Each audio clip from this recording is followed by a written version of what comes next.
Welcome everybody to another class of At Home with Theosophy.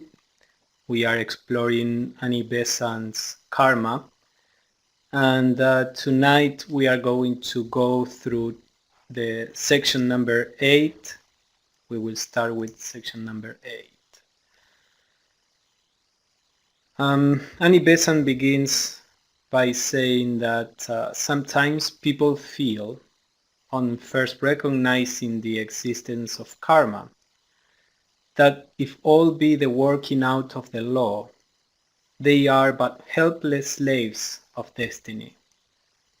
Before considering how the law may be utilized for the control of destiny, let us study for a few moments a typical case and see how necessity and free will, to use the accepted terms, are both at work and at work in harmony.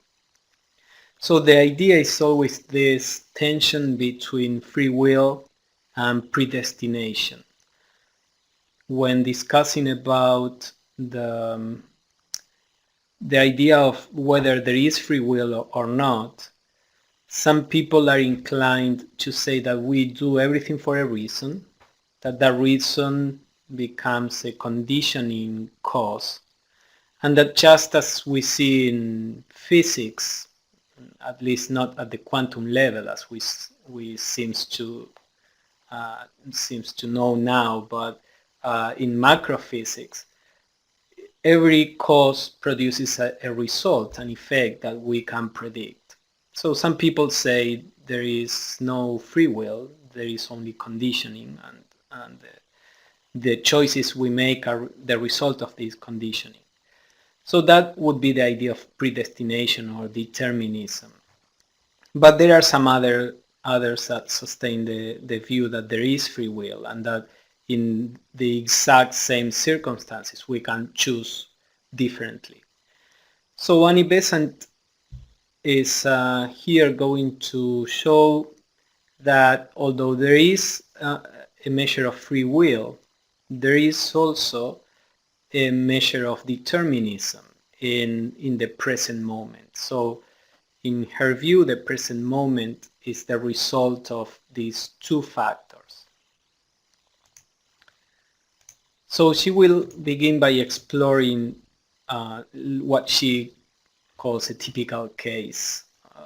She says a man comes into the world with a certain inborn mental faculties, let us say of an average type, with a passional nature that shows definite characteristics, some good, some bad, with an etheric double and a physical body, fairly well formed and healthy, but of no special splendid character.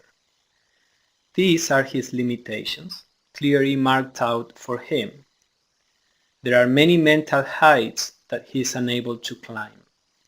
There are temptations to which his passional nature yields. Though he strives against them, he will yield anyway. There are triumphs of physical strength and skill that he cannot achieve. He is within a limiting ring and cannot pass out of it long as he may for liberty. So she begins by saying that the conditions in which we are born set a limitation, which is true also in regular aspects of life. We may have a certain amount of freedom of choice, but that freedom of choice is not infinite. We cannot choose to jump from here to the moon, for example. So there are some intrinsic limitations. In the same way, our constitution, that as we saw are the result of previous actions, or is the result of previous actions, but our constitution sets certain limitations. Moreover, he cannot avoid troubles of many kinds. They strike him, and he can only bear his pain. He cannot escape from it. The man is limited by his past thoughts, by his wasted opportunities, by his mistaken choices, by his foolish yieldings. He's bound by his forgotten desires and chained by his errors of an earlier day. So this is the predestination aspect of life. This particular personality and the set of circumstances that were generated by previous choices. Now she says something that is the basis of all this, if we can only perceive it, and she will retake this subject in the last chapters we are going to see next week, because she says, and yet he is not bound, the real in us. He who made the past that imprisons his present can work within the prison house and create a future of liberty. Nay, let him know that he himself is free, and the fetters will crumble away from his limbs, and according to the measure of his knowledge will be the illusoriness of his bonds. So the real in us is never really imprisoned in the personality. The real in us is always free. It's free in two ways. It's free to create a different future, but not only that, even more, it's actually free from any imprisonment, because the imprisonment is part of the illusion. In what way? Well, we have, for example, a philosopher. He was a Greek philosopher. He was part of the Stoic movement, and he was taken a slave, and he said that even though people could enslave his body, they could never enslave his spirit or his perception, his mind. And that is true. In our daily life, our problems are not really a physical problem. Of course, there are physical problems, there are physical difficulties, but if we look, most of our problems are of a psychological nature. We suffer due to the way we take life. For example, a typical example would be that we never had a certain object or a certain relationship with a person, and we were perfectly fine without it. Then we are given this object or this relationship, we generate an attachment, then we lose that object or relationship, and we are back to before getting in touch with this object when we were perfectly fine, but now we are miserable. So the objective state before and after is exactly the same. But in between, we have generated an attachment, a mental and emotional attachment that produces the suffering. So if we look at life, many of the things that cause suffering to us are a product of our psychological interpretation of life, of our desires, of our expectations. Again, I'm not denying that there are some physical difficulties, but normally we turn the difficulty into a problem because of psychological issues. For example, if we were suddenly put to live in the condition that Mother Teresa was living, we would probably be miserable. But she was there by choice, and she living in the midst of poverty and illness and lack of things, she turned her energy to helping others, and for her that was a spiritual path. So the objective circumstance was that she was poor, she was among illness, she was with all these limitations, and yet because of her psychological disposition, that was actually what gave fulfillment to her life. So again, we may be put in different circumstances, but according to how we take them is whether this causes suffering or not, generally speaking. So this is what Annie Besant is saying here. Yes, we are limited by our mind, emotions, and body, but since we are actually beyond them, if we could only realize this, we could be free from from any enslavement, no matter what the mental, emotional, or physical nature is. Now she says, but for the ordinary man, to whom the knowledge of this will come as a spark, not as a flame, this realization is too difficult. So she says the first step towards freedom will be to accept his limitations as self-made and proceed to enlarge them. So this is where what Annie Besant will address first. Not the person that is ready to recognize that all this is an illusion, but the person that is actually feeling that is imprisoned in this personality, and probably because the limitations are so thick, let's say, it's very difficult for this person to realize the truth that we just were talking about. So the first step is to enlarge the prison so that the mind gets liberated from all this pressure, and so that his perception or her perception can be freed to realize truth.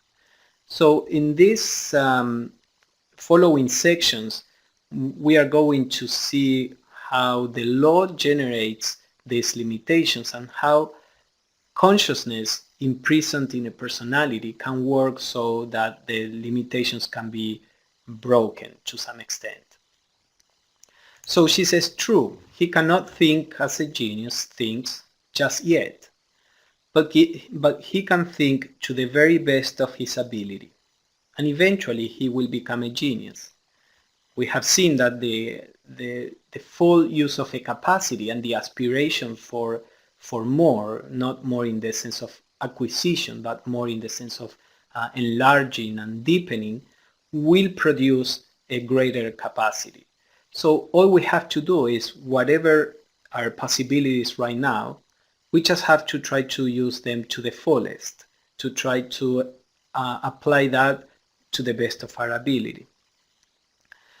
So she says eventually he will become able to think in that way. And then she says, true, he cannot get rid of his passional follies in a moment, but he can fight against them, and when he has failed, he can fight on, certain that presently he will conquer. So again, we may have some emotional weaknesses or weaknesses of any kind, and our constitution may be such that those tendencies will keep on presenting themselves.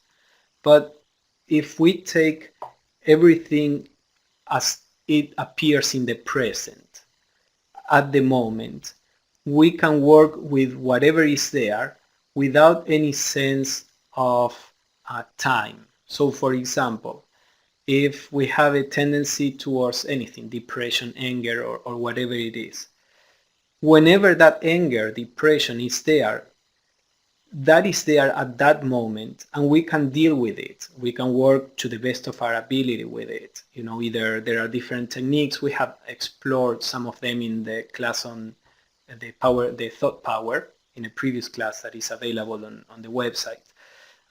So either you try to put your mind on the opposite, or you just watch it, or whatever your skill is, and you deal with the depression, the anger, or any emotion at that moment. Then that passes, and if it presents again in the future, that anger is at that moment. It is not related to the anger in the past. Psychologically speaking, we can see whatever happens in the field of consciousness with fresh eyes and just deal with what is in front of us without any sense of, oh, how long will it take so that I overcome this particular flaw. That's not the best way to deal with this. Our duty is to deal with whatever presents itself in the present, in the moment, because it is then that we have the power. So this is what Annie Besant is saying here. There is some reaction that presents itself. We do our best. We may not have at the moment enough strength to transcend it or to reshape it. That doesn't matter. That is not our problem. What we need to do right now is to do the best we can. and then that very effort will produce more wisdom. And all our efforts, even if they were misdirected, even if they were based on a wrong assumption, the very effort to do the best we can will open up more wisdom so that we learn how to deal in a more efficient way with this. So she repeats again, he is always himself, the free soul in the midst of his prison house, and he can hew down the walls he himself has built. So then she says that she summarizes how this works and says, he commits a serious fault, be it so. He sinned as thinker in the past. He suffers as actor in the present. He will patiently endure the penalty he purchased by his thought, and will so think today that his morrows shall be free from shame. So this is tied to an idea that I already, I think, mentioned, and this is that whatever happens in the present is a result of the past.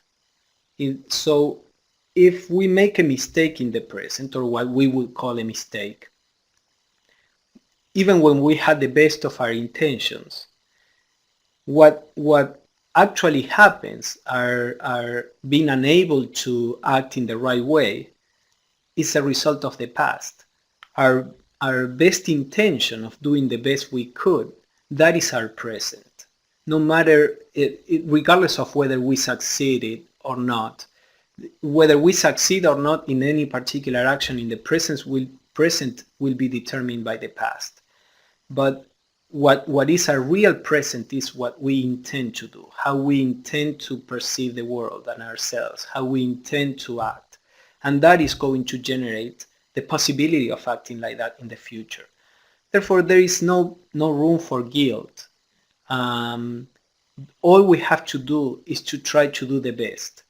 And if we try to do the best and we fail, or we try to do the best and we succeed, that doesn't make any difference to the present. We did exactly what we had to do, try to do the best. And then the result is not our problem.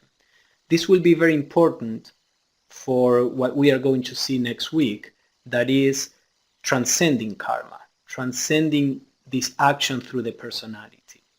But for the time being, we need to understand the principles behind. So she says, the law that seemed to be feathers has become wings, and by it he can rise to regions of which without it he could only dream.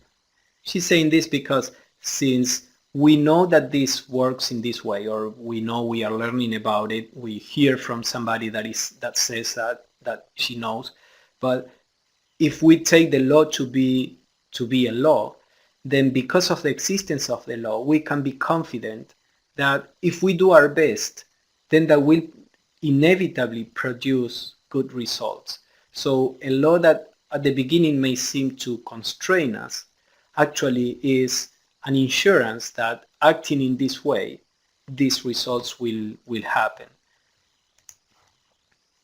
So based on this, she will talk about building the future.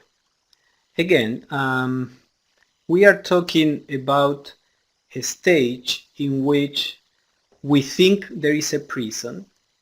This prison is oppressing us, and therefore, because we think we are in a prison and the prison is oppressing us, we work at the level of expanding the prison. Now, at a certain point, and of course we have to work in that direction also, we will realize that the prison is an illusion.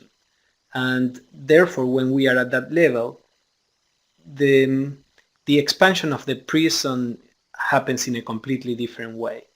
But for the time being, we are examining this state in which we feel limited by the personality and how that personality can be manipulated or reshaped in a way so that a truer perception can eventually arise. So she says, the crowds of souls drift onwards along the sluggish current of time. So she talks about most people, they don't even know that they can improve themselves. Least of all, what their true nature is beyond improvement. So when the soul is in this state of just drifting in life, the growth is very slow because it happens in a very non-directed way. As the soul begins to realize that there is a path, then this growth can be faster until the soul can realize that its true nature is already perfect, and that if anything, what the soul is doing is uh, tuning the vehicles of expression. So she says the student, when he grasps something of the meaning of the law, of its absolute certainty, begins to take himself in hand and actively to superintend his own evolution. Knowing that he becomes that on which he meditates, daily he will meditate on a noble ideal. Daily he will strive to live it, and he will do this persistently and calmly, without haste, without rest, for he knows that he is building on a sure foundation, on the rock of eternal law. During earth life he gathers his experiences, utilizing all that comes in his way. During Devachan he assimilates them and plans out his future buildings. So the first idea is what we have discussed, that wherever we put our consciousness, we begin to give strength to that particular aspect. So if we put our attention in negative thoughts, in vices, in these kind of things, we are actually giving energy to these things, and they will become part of our personality in the future. So if we put our thoughts, our attention, our mind into trying to discover what is real, what is noble, what is good, then the personality will be shaped in a way that is appropriate to the perception of that. And as we have seen, all this reshaping, it happens partially on this particular lifetime, and there can be an improvement even in this lifetime.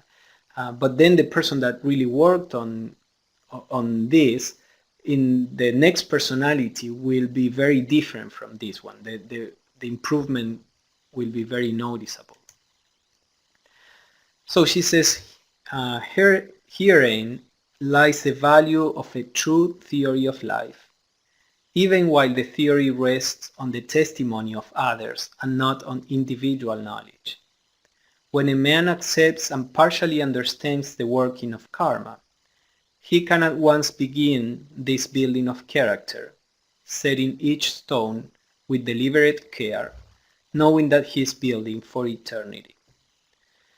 So the idea is that for us this is a theory, just as many things in life are a theory. Probably none of you actually saw an atom or the DNA or that the earth is round. So there are many things that we take from people who say that they know. And of course, in many cases, they are completely wrong. When they were saying the earth is flat, they were wrong. When they were saying the atoms were little balls, indivisible, they were wrong. And in many other cases, they are right. Life is a lot like that. We cannot prove everything, so we take many things based on testimony. In this case also, we are taking all this on testimony because we cannot perceive it at the time. But with working in this direction, eventually our perception begins to be able to deal with these things in a direct way. Now, Annie Besant is placing a lot of emphasis on the idea of having the building of our personality, and as we are going to see in the next chapter, even the building of the external circumstances under our control.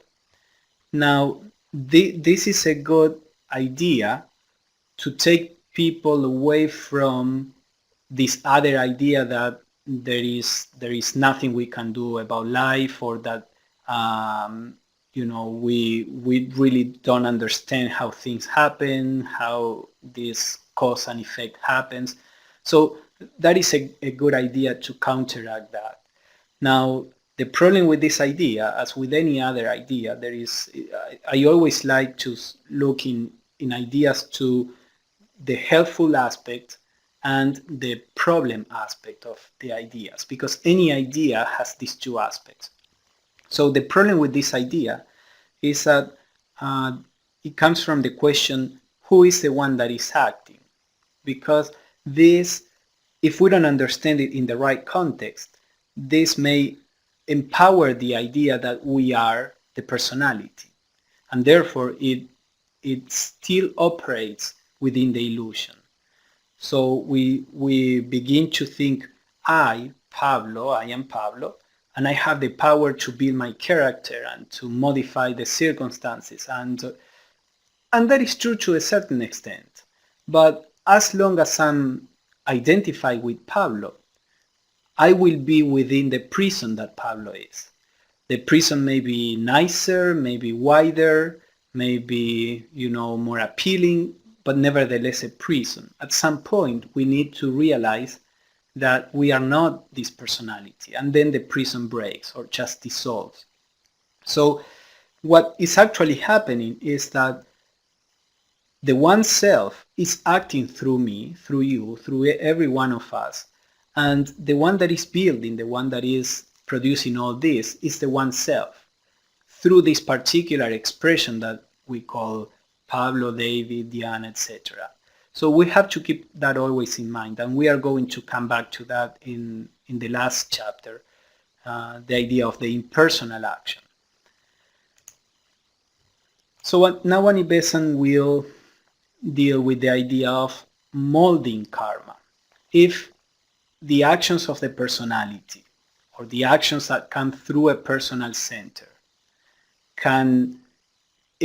are the causes that produce results on the personal level, then we can learn to act on the personal level so that the causes will be causes that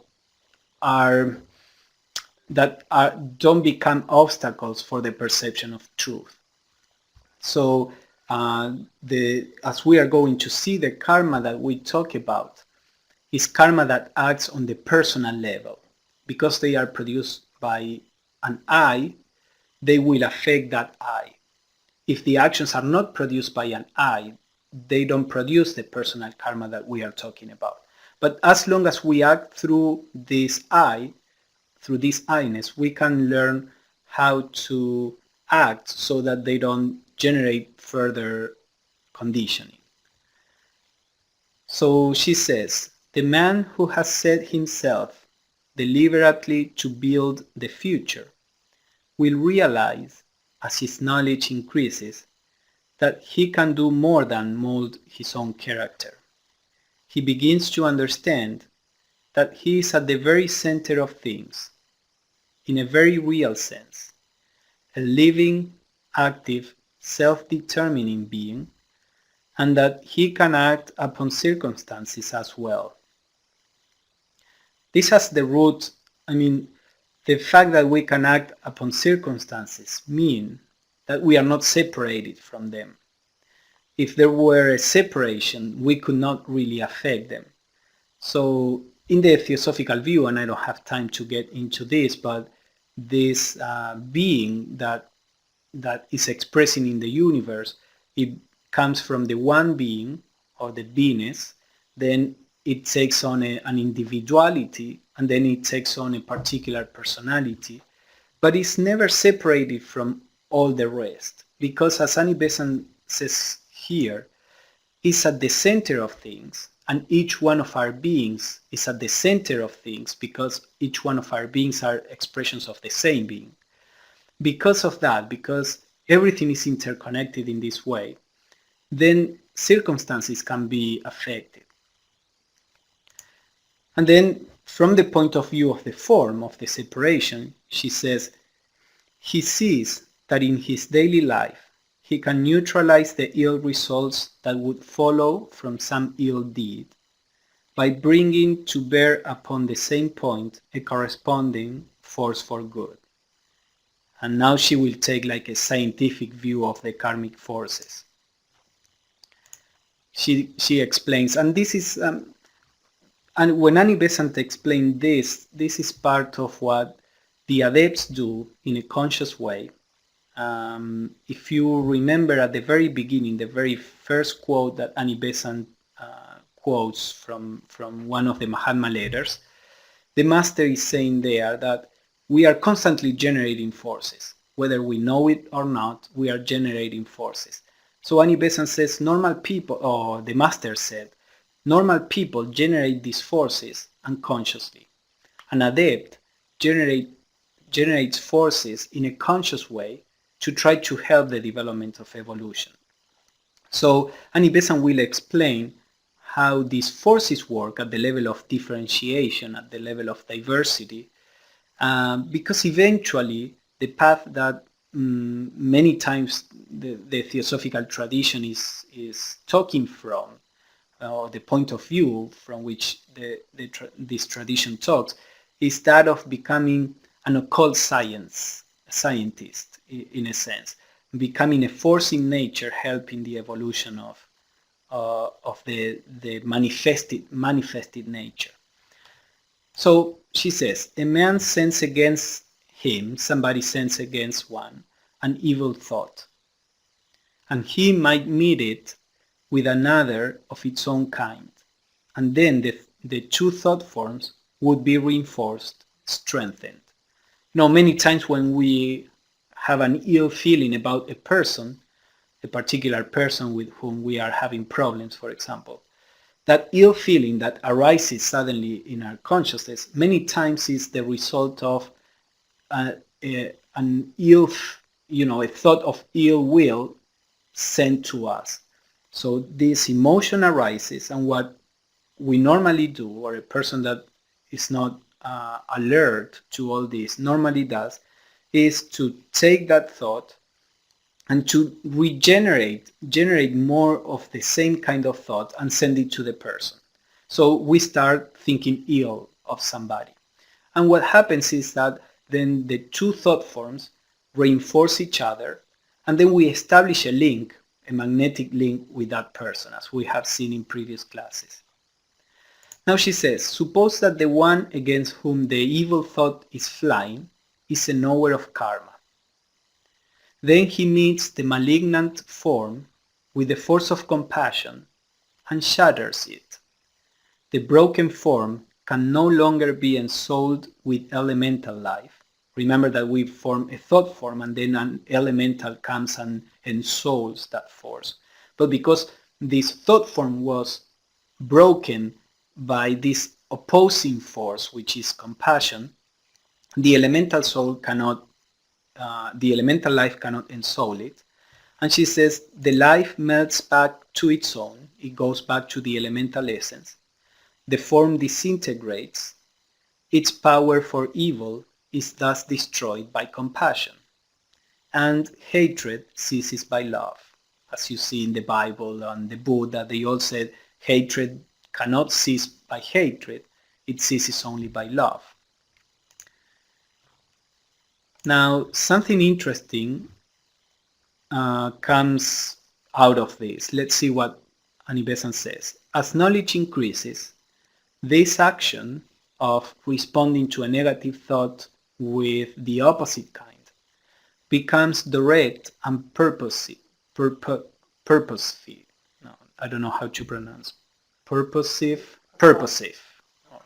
Yeah. The thought is aimed with definite intent, winged with potent will. Thus, evil karma is checked in its very inception, and naught is left to make a karmic tie between the one who shot a shaft of injury and the one who burned it up but by pardon. So the idea is that when this happens, the evil karma that thought form was going to produce is eliminated. Why? Because remember that we study that a thought form that is produced becomes a power for evil. And the person that originally produced that thought form will have to atone for the results of that thought form.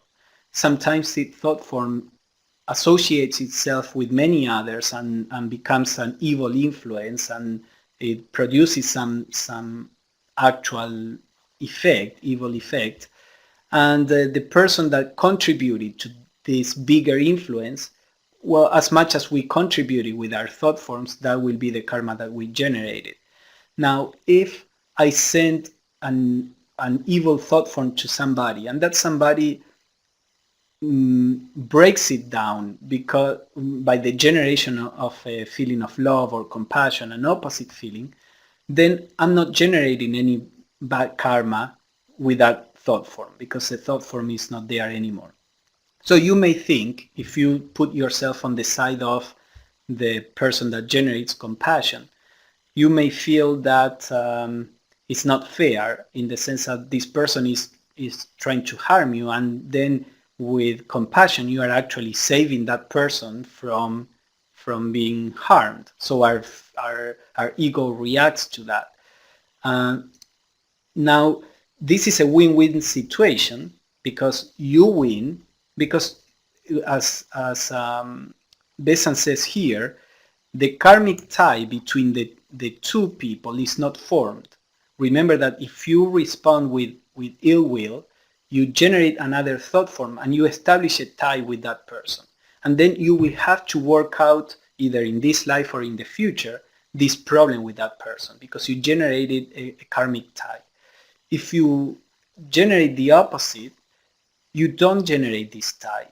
So the person wins because he doesn't produce bad karma, and you win because you will not be tied to deal with this person and in a negative environment. So it's a win-win. Now the thing is that in life there are only two possibilities, either win-win or lose-lose. You cannot win and other lose, because we are all one, we are all connected. So either the two of us are benefited or the two of us will suffer. If we respond with aggression, we suffer for that, not only that person. Of course, if even though with this act of compassion, you break down the possibility of generating bad karma, this person, nevertheless, every time that this person is generating a thought form of ill will, even though the thought form will be broken down by your attitude, for example, nevertheless in his mental body or her mental body, he or she is producing a very strong mental image. Remember that we have two levels of this: the mental image that is produced in the mental body, and then the thought forms that come out of it. And the mental image becomes in the future some kind of limitation, or some kind of problem in the future, let's say. So what you are really preventing from happening is the bad karma generated by the thought form. But then this person, because that person is generating this ill will have to deal with that seed that the person keeps on making stronger. So it's not that you could save anybody by having this goodwill. You can help people by having goodwill and help yourself, but ultimately speaking, each person is responsible for his or her own evolution. That's why there are no masters or saviors that can really come and make you divine, or we are all divine already, but make you realize that you are divine. That's a work that each center of consciousness has to do.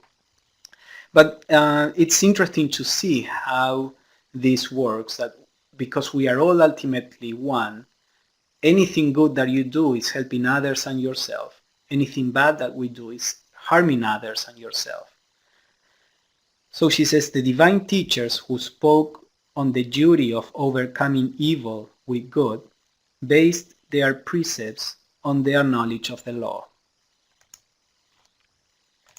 Then she goes on to A person that begins to be able to become a co-worker of nature, more on the lines of what the adepts do, a person that is a disciple of the masters, for example.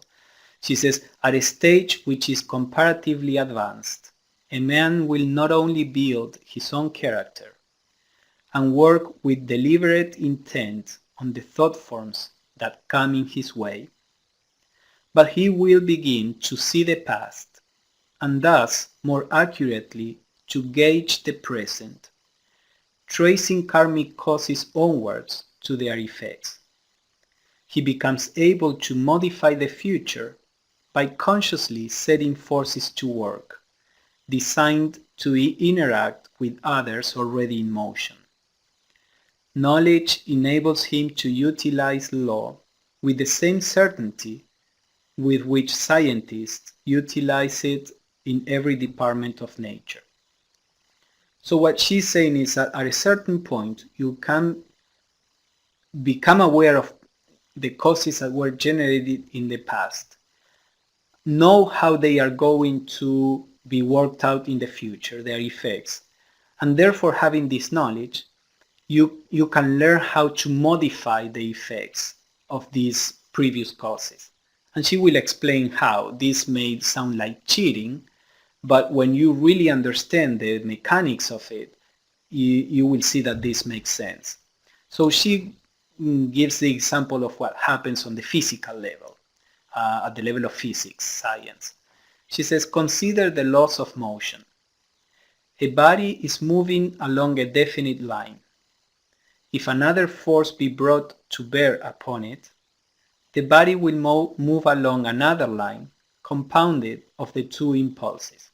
So you are playing pool, you hit a ball, and then the ball is going in a straight line. You hit another ball that will hit that one, and both balls will modify their direction.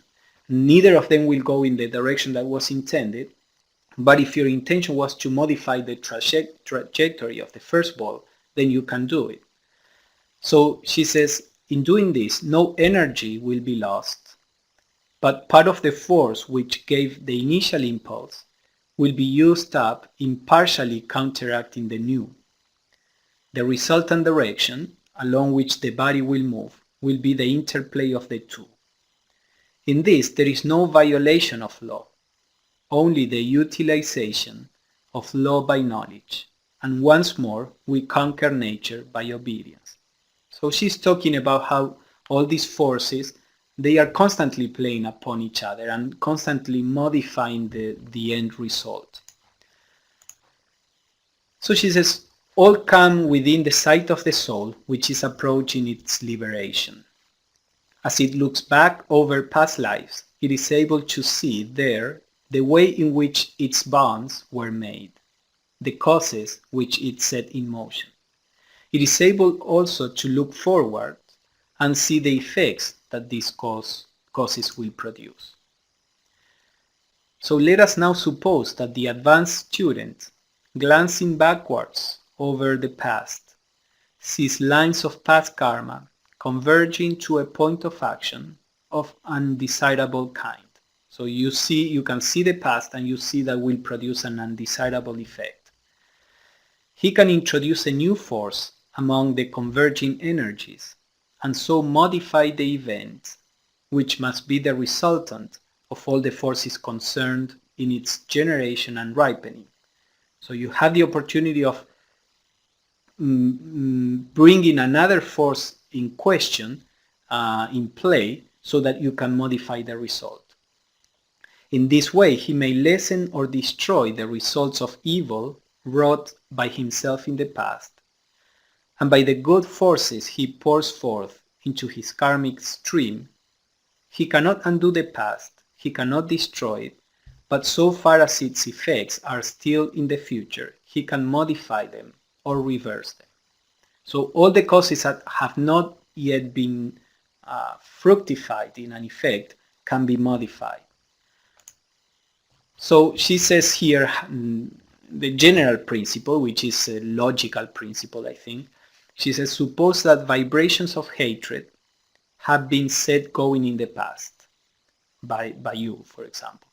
You can deliberately set to work to quench these vibrations and to prevent their working out in the present and future by setting up against them vibrations of love.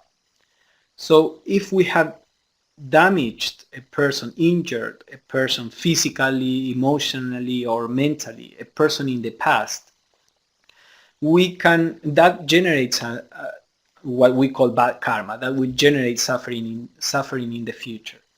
Unless you generate the opposite forces, meaning you give this person love and care, and you set up a new set of causes. Remember that we find people in several lifetimes. So if you have the ability to see the past, many times we get in touch with people that we have problems of relationship. So you have two avenues there. You keep on, or three actually. You keep on increasing the problem. You try to ignore the person so that at least you don't keep on increasing the problem. Or you can actually do the opposite and try to help the person. This talking on a theoretical level. Sometimes it's impossible to help a person, but anyway, inwardly, you may have a feeling of compassion and love for that person, for example.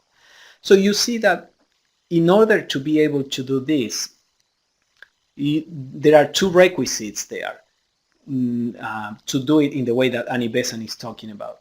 You need to be able to see the past, and you need to be able, or you need to be beyond the reactions of the personal ego so that you can actually love a person that has been difficult. So she's talking about a person that is approaching liberation from the personality. And as the person approaches that stage, then all this becomes a possibility. Now, the reason why this is important to understand is because we can move in that direction little by little. Here again, you may have a difficult relationship with a person. You may have the intention not to generate ill will, and you may fail because of the kind of emotional body that you have been generated in the past. Maybe this emotional body, or at least the emotional body right now, is not able to feel love for a person that is injuring you psychologically. This doesn't mean, of course, that if you are in an abusive relationship, you have to stay there. Not at that level. We are talking about inwardly. In the outside level, many times you have to act. If there is, an abusive relationship, it is your duty to try to stop it if it is possible. Sometimes it's not possible, and then you have to do your best and generate strength because it's part of karma. But it doesn't mean that we should just accept anything. But inwardly, if there is a problem with a person, you may have the right intention, the intention of, okay, I don't want to have to feed into this ill will. So you do your best to generate compassion or love. And even if you fail, that honest intent will generate in the future the possibility to do it. So again, what we talked in the past, all you have to do is to do your best, and then it doesn't matter if you succeed or not. That is beyond your control. All you can control, if anything, is the present, is what you do in the present, and then leave the results to whatever was generated in the past, and trust the law, knowing that the future will open up the door for this. So with these principles, the disciple begins to learn how to undo causes. And of course, some causes are impossible to stop because they were too strong, but at least by having the right attitude, you don't keep on repeating them in the future. So she says, granted, this knowledge is beyond the reach of the enormous majority. Most people cannot see the past causes. Even if some people may have glimpses of past lives, that doesn't mean that they can see the causes and understand how they will play in the future. This is a far deeper spiritual development. But she says what the majority can do if they choose to utilize the science of the soul is this. They may take the moral precepts of the great religious teachers of the world, and by obedience to these precepts, to which their intuition responds, although they may not understand the method of their working, so by obedience to these precepts, they may effect that which also may be effected by this distinct and deliberate knowledge. So devotion and obedience to a teacher may work towards liberation as knowledge might otherwise do. So even if we cannot see all this, the teaching is very simple. The attitude is the same, whether you understand or not the working. All spiritual teachers said, love thy neighbor, don't retribute hate with hate, have compassion. So if we have that attitude, we will be doing what Annie Besant is saying, not in a conscious way, in a conscious and directed way, but in a general way, by default. So again, what's our practice here? The practice is to try to relate with everybody based on the truths of unity and compassion and love as much as we can, to make the attempt. And again, then how successful we are is a different matter. So this is more or less what Annie Besant is proposing in this particular part of the book. And before we close, I wanted to add something more related to this. So far we have seen today how the karmic effects or the karmic law can be used so that it produces the effects that we think are good for ourselves. Now, in any action of this kind, we are always coming from a place of conditioning. For example, the basic conditioning or ignorance, as we mentioned earlier, is I think that I am this personality, that I am this mind, these emotions, and this body. And I work from the personality with all the conditionings that my personality has. And that in itself will produce a cause that keeps tying us to the personality. As long as you act as a person, you will receive results as a person. So that is the basic condition in working in this way. So even though that is the case, the problem in the spiritual life is that it seems, or this is how I see it, and we can discuss it in a few minutes, but it seems that there is a condition of mind. All the problem is at the level of the psyche, the mind and the emotions. The real self is perfect from the very beginning, so that's not the problem. And the physical body is just a body that normally reacts to nature in the right way. But it is the mind that interferes with the body, and that becomes, at the beginning of evolution, becomes an obstacle for the perception of the real in us. So all these teachings are directed to reshape the mind so that the mind stops being an obstacle. So it seems that there is a state of mind that cannot perceive truth, and there is another state of mind which can perceive truth. Shankaracharya, for example, who was the founder of the Vedanta school of Hinduism, the Advaita Vedanta, he would say that the cause of our bonding and the cause of liberation is the same one, it's the mind. And he said, when the mind is impure, it produces bonding.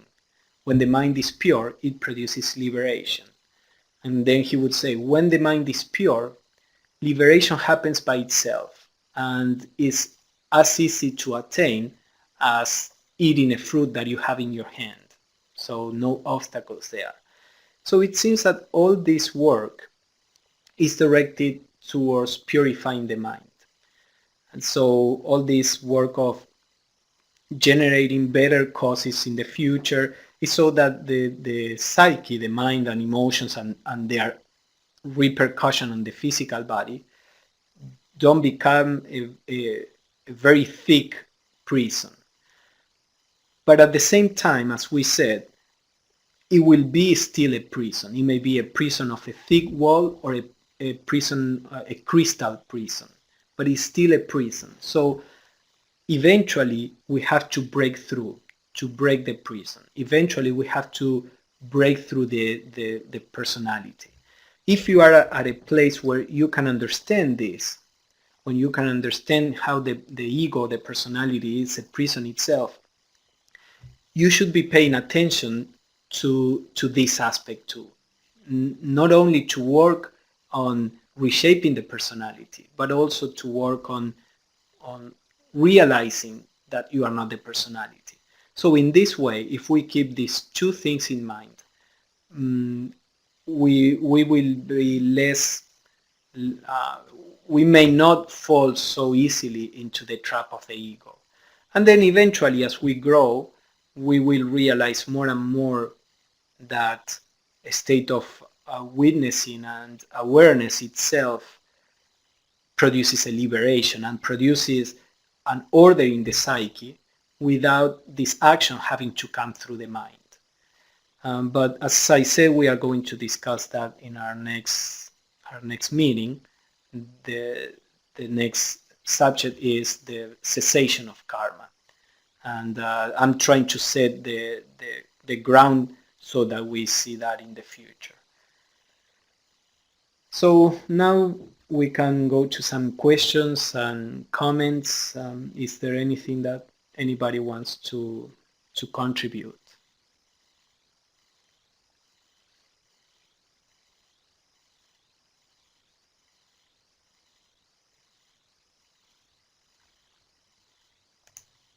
Go ahead, Ed.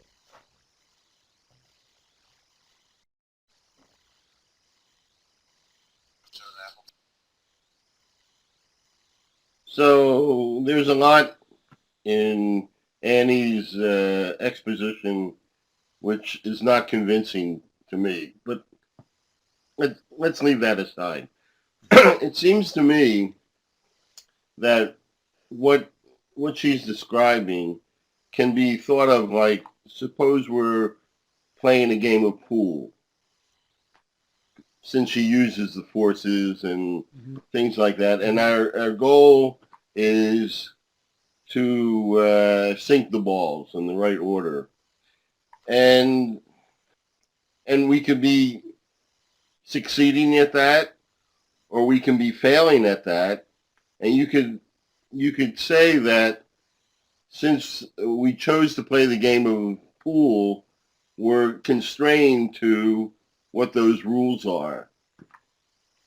At any time, we could put down the stick and walk away from the pool table, and all the rules of the pool game disappear, and all the problems of the and successes of the pool table disappear.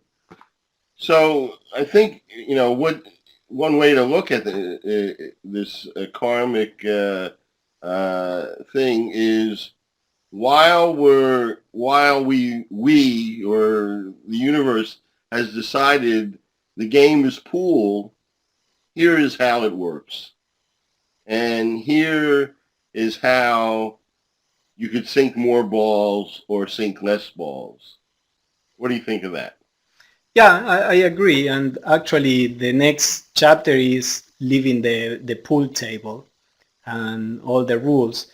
What I would say is that it seems that, generally speaking, you cannot drop the table. I mean, until you put in certain amount of balls. It's like a psychological problem, you start, putting balls in, and if you keep failing, you just don't realize that you can walk away from the table. It is only after a certain amount of balls are in that you can say, okay, wait, but why am I doing this after all? So that is what I was trying to say now at the end. Of course, theoretically, at any time, we could say, hey, why am I am involved in this game? But that doesn't happen. It seems that because we are so involved in the game that until we play the game to a certain extent, simply, at least generally speaking, it doesn't happen that we can leave the table. So I think what Annie Besant is trying to do here is to teach us how to play the game so that we can leave the game as soon as we learn to play it. And that's actually what she talks about in the next chapter. How here she's talking about generating good karma. In the next chapter, she's talking about stopping any kind of generation of karma, which is stopping any kind of personal action. So yeah, it's a little the tension between seeing the world as an illusion or as a school. I know you don't necessarily like this example of the school, but I think that there are these two models and several others, and I think it's like a tension between these two models. If this is just simply an illusion, then there's nothing to do in the illusion. We should just leave the illusion as, just right now. On the other hand, if this illusion has some kind of purpose, then yes, the idea in the school is that you leave the school, but you cannot leave the school until you realize a certain amount of things. So I think it's a little the tension between these two models. Yeah. So there's another analogy, and that is it's a dance. It's not a school. It's not an illusion. It's a dance. Yeah, the dance of Shiva. Yeah, that's another allegory, and the lila theory in Hinduism is all a play, and you can take it like that, and the self is doing this because he's having fun.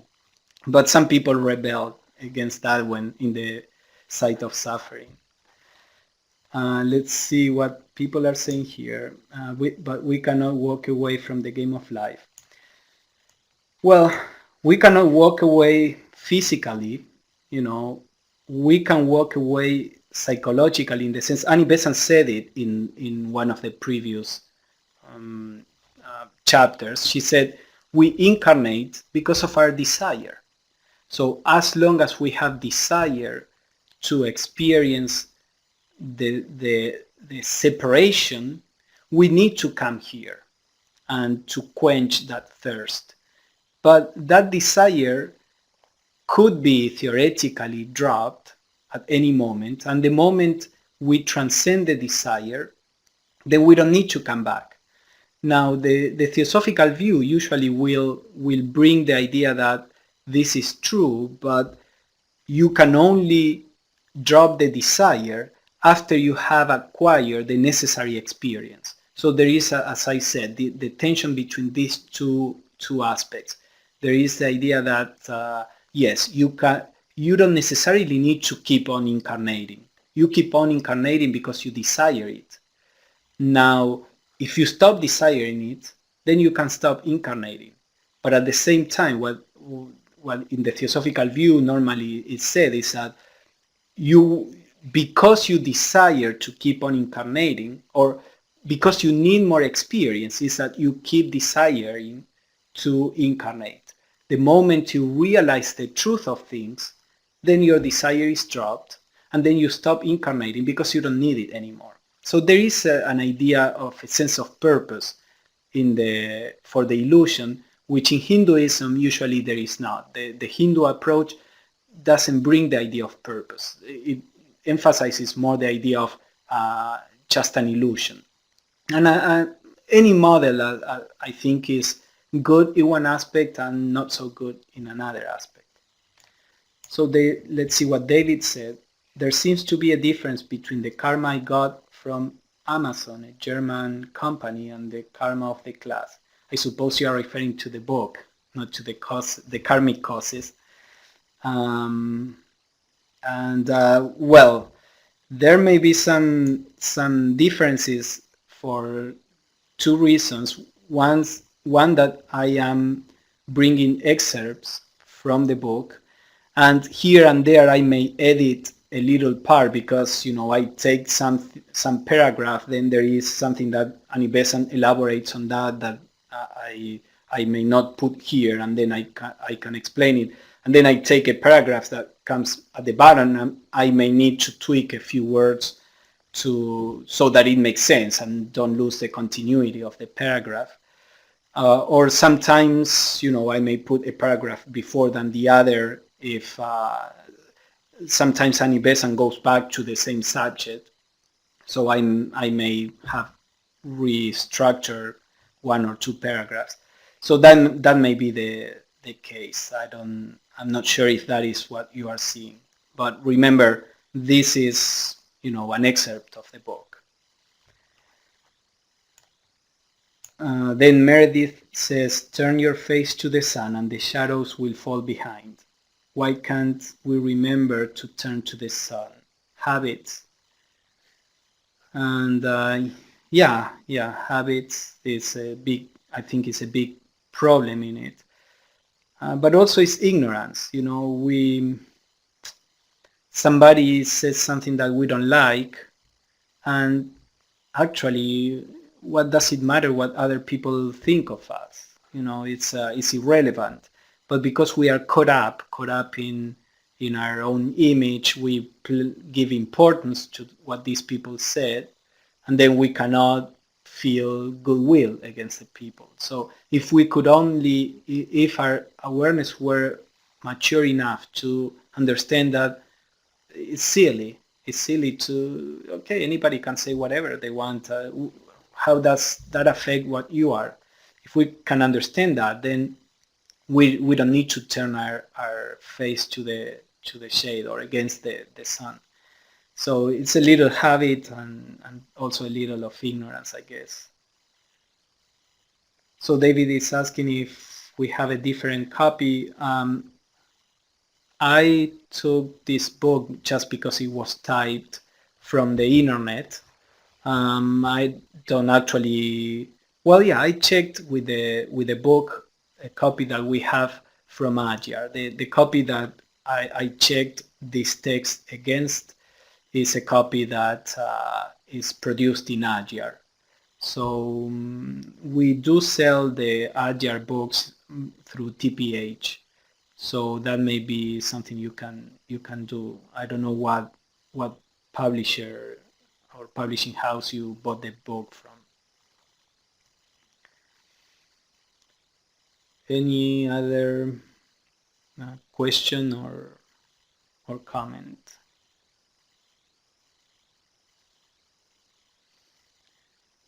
All right, very good. So our next class will be the last one of this series, and hopefully we will learn how to stop generating karma altogether. Meanwhile, this week you will receive an exercise on generating good karma. So have a wonderful week. Thank you for being here, and I'll see you next Tuesday. Bye-bye.